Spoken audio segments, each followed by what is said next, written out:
존경하는 1300만 경기도민 여러분, 안녕하십니까. 의왕 출신 안전행정위원회 소속 더불어민주당 윤재호 의원입니다. 본 의원은 오늘 경기도 산하 공공기관장의 이딴 구설에도 남경필 도지사와 경기도의 책임있는 조치가 없음을 질타하고자 이 자리에 섰습니다. 인사가 만사다라는 말이 있습니다. 제19대 대통령으로 취임한 문재인 대통령의 최근 청와대 직원 임명과 총리를 비롯한 장관 후보자 지명에 대해 국민의 전폭적인 지지를 보면 더욱 인사가 중요함을 느낍니다. 경기도 경제과학진흥원 김진현 이사장은 비정규직 비서직원에 대한 인권침해 갑질과 부적절한 공금 사용, 관용차 부적절한 사용 등의 논란을 빚어 언론과 노조의 강력한 문제 제기를 받은 바 있습니다. 경기도의회 더불어민주당은 대변인실 논평을 통해 경기도의 관리감독 부실을 지적하고 진상규명과 즉각적인 응분의 조치를 촉구한 바 있습니다. 그러나 이 시간까지 경기도는 아무런 조치를 취하고 있지 않습니다.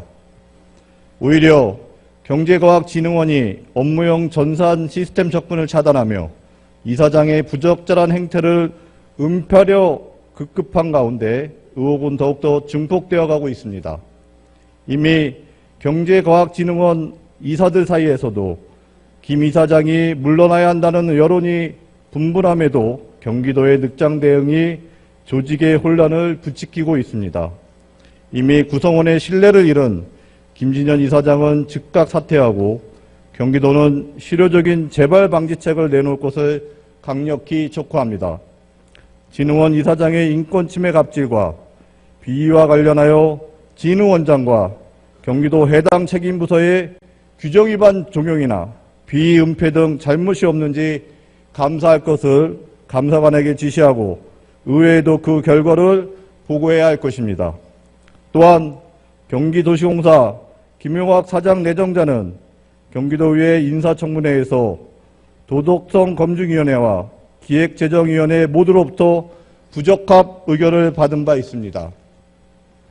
기재위는 청문 결과 후보자의 인천도시공사 사장 퇴임 과정과 민간 기업으로의 이직 과정, 경기도시공사의 산재한 현안을 해결할 수 있을 만한 후보자 비전이나 경영의 전문성을 보여주지 못한 점 등을 고려했다며 이 같은 의견을 제시했습니다.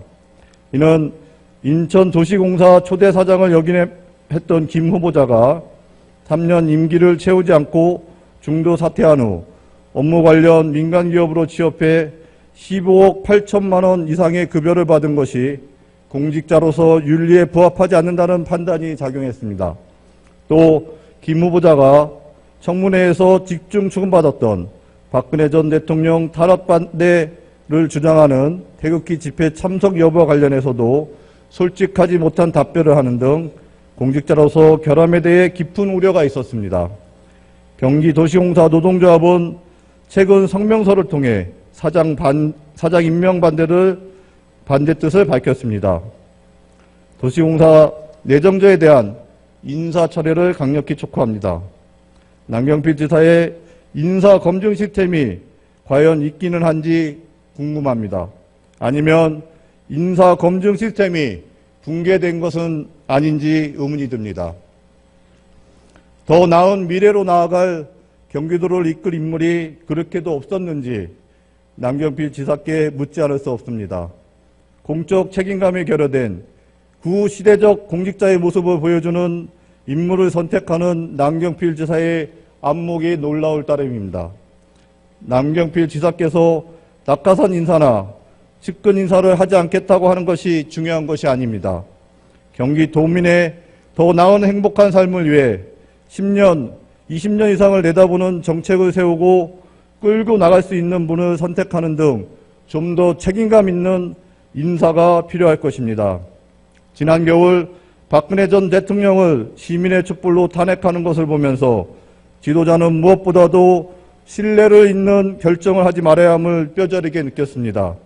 사사로운 인연과 문 앞에 소소한 이익에 얽매여 판단을 하였을 때와 대의를 위하고 나를 버리는 선택 중 어느 것이 도민을 위한 것인지 남경필 지사의 현명한 판단을 촉구합니다.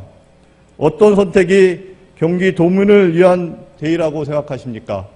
끝까지 경청해 주셔서 감사합니다.